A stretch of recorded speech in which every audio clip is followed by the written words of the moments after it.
दोस्तों कल से बड़ी टेंशन में हूँ और मेरे टेंशन का कारण आप जानकर आपके होश उड़ जाएंगे। आप सोचने पर मजबूर हो जाओगे और मेरा फर्ज बनता है समाज को जगाने के लिए। अगर मेरे सामने ऐसी कोई घटना आती है जिससे समाज को थोड़ा सा मैं जगा सकूं, लोगों को थोड़ा सा जागरूक कर सकूं और लोगों को उससे जागने का थोड़ा सा मौका मिले, तो मैं उस पर बात ज़रूर करती हूँ। कल सुबह मेरे पास एक कॉल आता तड़के 6 बजे। उस समय मैं अपने बेटे का टिफ़िन तैयार कर रही थी, बच्चा स्कूल जाता है छोटा। और वो फ़ोन सुनने के बाद मेरे होश अब आपे में नहीं रहते, दिमाग ख़राब हो जाता है, समझ में नहीं आता क्या करूं। उलट पुलट में बच्चा ट्रिप में जाने वाला था तो मैं उसकी वाटर बोतल भी रखना भूल जाती हूँ, छोटा बच्चा है। तो सोचिए ऐसी घटना, ऐसा फ़ोन, उसे सुनने के बाद मेरे खुद के होश ख़राब हो जाते हैं। मेरे सामने जो घटना आई है, मतलब मैं बोल भी नहीं पा रही हूँ ऐसी घटना। एक लड़का फ़ोन आता है कि एक लड़का जिसे मैं अच्छी तरीके से जानती हूँ, उसकी 6 बेटियाँ हैं, बेटा नहीं है कोई, और वो बंदा ट्रेन के नीचे चले जाता और उसकी डेथ हो जाती है। ट्रेन के नीचे जाने के बाद कैसी हालत होती होगी ये तो आपने सुना भी होगा, पे न्यूज़ में देखा भी होगा। उसका एक पैर जो होता है वो गायब हो जाता, मिलता ही नहीं, पता नहीं उसको जानवर उठा के ले गए या क्या हुआ। और उसकी जो एक आँख थी वो पूरी तरीके से डैमेज हो जाती है, दूसरी आँख को भी निकाला जाता है। मतलब एक ऐसी घटना वो व्यक्ति अपने साथ कर लेता है। तो अगर व्यक्ति इतनी दर्दनाक मौत को चुनता है तो सोचिए उसके पीछे का दर्द कितना बड़ा होगा, जिस कारण से वो ऐसी चीज़ को गले लगा लेता है अपने लिए। और जीवन बड़ा प्यारा होता है, लेकिन जो अपने लिए ऐसे दर्दनाक मौत चुनते हैं तो उनके जीवन में कितना दर्द रहा होगा, जिसके कारण वह ऐसी घटना करने पे मजबूर हो जाते हैं। एक लड़की, सीधे सीधे मुद्दे पर आती क्योंकि वीडियो बहुत लंबा हो जाता है। 6 लड़कियां होने के बाद वो लड़कियां ऐसे माहौल में पड़ जाती। बाप ड्राइवर है, ट्रक ड्राइवर है, गाड़ी चलाता है, घर में ज़मीन भी है अच्छी खासी है, 6 बेटियाँ हैं, कमा कर बेटियों की परवरिश भी करता है, पढ़ाता लिखाते भी, सब कुछ करता है। लेकिन माहौल ऐसा होता है कि वो लड़कियां दूसरी जगह, और सबसे बड़ी बात जिस बेटी की मैं बात बताने वाली हूँ वो नाबालिग है। अपने 17 साल उस बच्ची की उम्र बताई जा रही है और वो बच्ची जिसे मैं जानती हूँ उनके पड़ोस में किसी लड़के के साथ जाकर रहने लग जाती है। और बच्चा नाबालिग है, कई बार भागती कई बार आती है। और उसकी बड़ी बहन भी उसके बड़े वाले भाई के साथ उसका अफेयर बताया जा रहा है। लेकिन बड़ी वाली तो वहाँ पे आना जाना है, लेकिन जो उससे छोटी वाली है वो जाकर वहीं शादी, मतलब कमरे में ही शादी कर लेती है। सोचिए शादी जैसे रिश्ते को इन्होंने प्यार का नाम देकर, मतलब शादी को एक ऐसा जरिया बना लिया। आजकल सोशल मीडिया पे आप देख लो, 4 बच्चों की माँ कमरे में शादी कर ले रही, 5 बच्चों की माँ कमरे के अंदर मांग भर ले रही है और वीडियो वायरल हो रही है, लोग सोशल मीडिया पे फेमस हो जा रहे हैं। यहाँ पे नाबालिग बच्चियाँ जब अपने लिए ऐसा रास्ता चुनती हैं तो एक माँ बाप के लिए कितनी मुश्किल रहती होगी। जिन बच्चों के लिए वो सपने देखता है, उनको पढ़ा लिखा के आगे बहुत सुनहरे भविष्य के सपने देखता है, जब उस बाप को पता चलता है वो लड़की भाग कर किसी घर में रह रही है, वो भी नाबालिग लड़की, और जिनके घर में वो लड़की रह रही है उनके पड़ोस में, बिल्कुल पड़ोस से सटे हुए घर से हमारे बहुत अच्छे रिलेशन हैं, बहुत अच्छी तरीके से मैं जानती हूँ। जो यूपी की ललिता जी, उनके घर से उनका सटा हुआ घर है। और तो जैसे ही मुझे कॉल आता तो मैंने सीधे ललिता जी को फ़ोन किया कि ऐसा ऐसा हुआ, उस लड़के की डेथ हो गई, इसकी जो लड़की भाग के आई इसके पिता की। तो वो फ़ोन में ही मैंने चिल्लाते हुए आवाज़ सुनी कि कहती है इसका पापा ट्रेन के नीचे चला गया। और वो लड़की हाथ मुंह धो के बन ठन के मांग वांग भर के पूरी तरीके से अपने वहाँ चली जाती है। उस लड़के की माँ और लड़का उसका परिवार को लेकर गाड़ी में बैठकर वहाँ चली जाती है। और ललिता जी के हस्बैंड ने मुझे बताया कि उसी जिस दिन सुबह 6 बजे खबर मुझे मिलती है, उसकी पहली रात को यानी 10 बजे उन्होंने उस लड़की के पिता को देखा था। और जबकि बोलचाल अच्छा था, उसने कोई बात नहीं करी, वो टेंशन में थे, डिप्रेशन में थे, उन्होंने बात नहीं करी और सीधे सुर में चला गया। हो सकता है हादसा रात में हुआ हो सकता है हादसा सुबह तड़के हुआ हो। तो ये अभी टाइमिंग का पता नहीं, पोस्टमार्टम की रिपोर्ट आई नहीं है तो इसलिए अभी कंफर्म नहीं है कि कब यह हादसा हुआ। वो इतने टेंशन में थे, उनका कहना था कि रात तो मैंने देखा था और उसने मुझसे बात नहीं करी। उसके बाद सुबह 6 बजे ये खबर आती कि वो ट्रेन के नीचे चले गई। मतलब आजकल की बेटियां, उनके लिए प्यार वो शब्द हो गया है कि माँ बाप की इज्जत कहीं पर कुछ नहीं है। कुछ समझ नहीं आ रहा कि मैं ये आपको कैसे बताऊं, लेकिन मुझे लगा कि मुझे ये चीज़ें आपके सामने रखनी चाहिए। अगर आपके बच्चे ऐसी हरकत आपके पीठ पीछे कर रहे हैं तो उन पर ध्यान आप दे सकते हैं।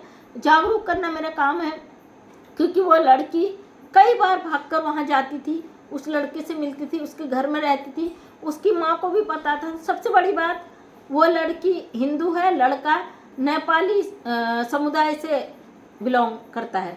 तो ये उस पिता के लिए बड़ा वो था कि बेटी बिना बताए चली गई और उस घर में रहने लगी, और उसने व्हाट्सएप पे उस बेटी की मांग भरी, पूरी श्रृंगार के साथ व्हाट्सएप पे फ़ोटो देखता है डीपी में जो लगी होती है लड़के के साथ, तो उन्हें धक्का लगता है बहुत। मतलब आप जानते हो गांव का माहौल ऐसा होता है, जब लड़की ऐसी कदम उठा लेती है तो माँ बाप के लिए बड़े शर्मिंदगी वाला मामला हो जाता है, और लोग ताने देकर और ज़्यादा दुखी कर देते हैं। जैसे कि उस माँ बाप ने उस बच्ची को जन्म देकर कितना बड़ा क्राइम कर दिया। आजकल की जनरेशन, उनके लिए प्यार इतना अहमियत रखता है कि उनके माँ बाप की मौत भी मायने नहीं रखती। उस लड़की के प्यार ने अपने पिता की जान ले ली और वो पिता दुनिया से चले गया। 6 बेटियां होने के बाद वो पिता, उसका कोई बेटा नहीं था। मतलब ये महसूस करा गई कि बेटा का होना कितना ज़रूरी होता है। अब वहाँ का जो माहौल था वो मैं तो बर्दाश्त कर भी नहीं पाती, मैं जा भी नहीं पाई हूँ अभी तक, मैं जाऊँगी, लेकिन मेरी लगातार वहाँ संपर्क था। बड़ा दुखद है, बड़ा शर्मिंदा वाला है। और वो लड़की उसके बावजूद पूरे परिवार के साथ फुल मेकअप में आती, मांग भर के आती, जबकि उसके घर वालों को पता ही नहीं है कि लड़की वहाँ शादी करके रह गई। जब उन्होंने व्हाट्सएप में डीपी में पिता ने फ़ोटो देखी और वो सदमे में दुनिया से चला गया। अब सोचिए कितना हमारे समाज किस दिशा को जा रहा है, किस तरफ जा रहा है। बेशक हमारा देश बहुत तरक्की कर रहा है, हमारा इंटरनेट बहुत तरक्की कर रहा है, लेकिन साथ ही हमारे बच्चे संस्कारों को खोते जा रहे हैं।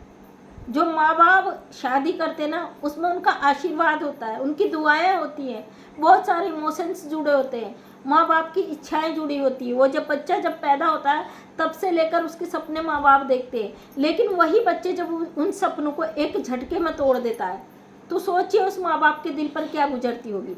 बहुत सारे बच्चे मेरे को कमेंट करते हैं कि आंटी आप प्यार को नहीं समझती, आप प्यार के लिए ऐसा बोलती। प्यार किसी भी जाति, किसी भी धर्म में हो जाता है, प्यार किसी भी उम्र में हो जाता है, बेशक होता है, लेकिन अगर होता है तो क्या उसको निभाने के लिए बच्चे की उम्र, जो नाबालिग है उन बच्चों को प्यार हो जाना, उसके बाद जो उनको धोखे मिलते हैं, उसके बाद वो माँ बाप जब साथ नहीं देते उनकी ज़िंदगी क्या होती है। और वो लड़का, उसका परिवार नंबर 1 का नशेड़ी है। आपको पता होगा कुछ दिन पहले मैंने एक वीडियो डाला था कि पति ने औरत को मार कर निकाल दिया था, और फिर मैं कार चलाते हुए वहाँ गई हूँ, मैंने वीडियो कार में ही बनाया था, और उस औरत के पति से हमने बात की थी। 2 दिन तक वो महिला छुप कर रही थी और उस महिला को इतना मारा गया था, बहुत ज़्यादा। जब उसके पति से हमने कॉल करी, दरोगा सर ने भी कॉल करी, तो वो बंदे ने फ़ोन नहीं उठाया। और वो वही महिला है जिसके बेटे के साथ वो लड़की भाग कर गई है, जिसके पिता ट्रेन में जाकर अपनी जान दे दी। तो सोचिए ऐसा परिवार, जिस आदमी ने अपनी पत्नी को इतना पीटा हो नशे में, जिसके लिए मुझे जाना पड़ा था रातों रात, तो वही उसी औरत का बेटा के घर में वो लड़की भाग कर गई है, वो भी नंबर 1 का नशेड़ी नाबालिग। सचिन मीना की तरह सोच लीजिए। और इन लड़कियों का भविष्य कहाँ सुरक्षित है। बेशक आप प्यार करो, मैं प्यार के खिलाफ कभी नहीं हूँ, लेकिन कम से कम इतने मैच्योर तो हो जाओ, इंसान को समझने की इतनी सोच तो रखो कि वो आपके लिए सही है या गलत है। पिता दुनिया से चला गया, बेटी की सदमे में उसके प्यार ने पिता की जान ले ली, और दूसरी तरफ बेटी एक ऐसे नशेड़ी परिवार में चली गई, और दूसरी वाली भी उससे बड़े वाले के घर में जाने वाली है। अगर कल के दिन इसकी ज़िंदगी में कुछ ऐसा हो जाता है तो वो पिता भी नहीं है जो बेटियों की पूरी परवरिश कर रहा था कि इनके लिए फ़ाइट कर सके, और बेटी ने खुद अपने पैरों में कुल्हाड़ी मार ली। तो दोस्तों आपसे रिक्वेस्ट करती हूँ कि अगर आपके बच्चे हैं तो उनकी एक्टिविटी पे ध्यान दीजिए, उनको सही रास्ता दिखाने की कोशिश करिए। जानती हूँ आज के इंटरनेट के समय में ये पॉसिबल नहीं है, किसी भी पेरेंट्स के लिए पॉसिबल नहीं है, क्योंकि उनको पढ़ाई के लिए जो फ़ोन दिए जा रहे हैं उस पर रोक कहीं से कहीं तक कोई भी नहीं लगा सकता, चाहे वो कैसा ही परिवार का है, कितना ही सक्षम क्यों नहीं है। इंटरनेट ऐसी चीज़ हो गई है कि यहाँ से पूरी दुनिया में अब तहलके मचने शुरू हो गए। और फिर भी उम्मीद करती हूँ कि समाज को थोड़ी सी जगा सकूं, समाज के तबके को थोड़ा सा कुछ अच्छी चीज़ सिखा सकूं या समझा सकूं, तो मैं अपने आप को भाग्यशाली समझूंगी। बहुत दुख होता है ऐसी घटनाओं को देख के, और मुझे लगा कि आपके समक्ष मुझे बात रखनी चाहिए कि एक बेटी के अंधे प्यार ने, वो भी नाबालिग, आज अपने पिता को ज़िंदगी से अलग कर दिया। अफसोस है कि कब ये चीज़ें रुकेंगी, शायद कभी नहीं। इंटरनेट है तो सरकार के कोष में पैसा जा रहा है, वो क्यों इसको बंद करेगा? इसका जो अर्निंग है वो अरबों खरबों में पता नहीं कितना गुना होगा, सरकार क्यों अपने कोष को बंद होने देगा? इसलिए कभी रुकने वाला नहीं है, और हम कब तक इसको रोकने में कामयाब हो पाएंगे, ये एक माता पिता के दिल से पूछिए।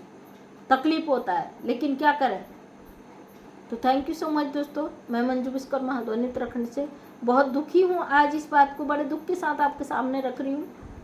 सभी जागरूक होएं, अपना ध्यान रखें, अपने अपनों का ध्यान रखें, ऊपर वाले से दुआ करें कि ऐसी घटनाएं किसी के साथ भी ना घटे। थैंक यू सो मच, तहे दिल से सभी का धन्यवाद।